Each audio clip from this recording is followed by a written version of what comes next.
तर महाराष्ट्रातील प्रत्येक मराठ्यांनी मुंबईत घुसायचं असं मनोज जरांगे यांनी म्हटलेलं आहे। 27 तारखेआधी मागण्या पूर्ण करा, एकदा अंतरवाली सोडली तर माघार नाही असा इशाराही त्यांनी सरकारला दिला। तर स्थानिक स्वराज्य संस्थांच्या निवडणुका डोळ्यासमोर ठेवून जरांगे मुंबईला येत आहेत असा पलटवार लक्ष्मण हाकेंनी केला। प्रत्येक मराठ्यांनी मुंबईत घुसायचं, तुम्ही फक्त शांततेत मुंबईत बसा।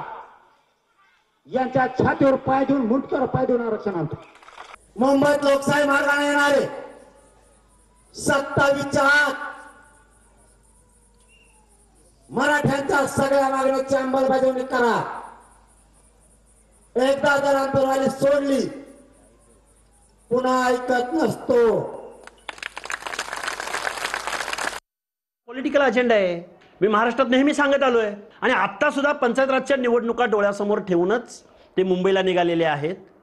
मुंबईचं ट्रॅफिक जाम करून, मुंबईची कायदा सुव्यवस्था विस्कळीत करून, बिघडवून काय मिळणार आहे त्यांना?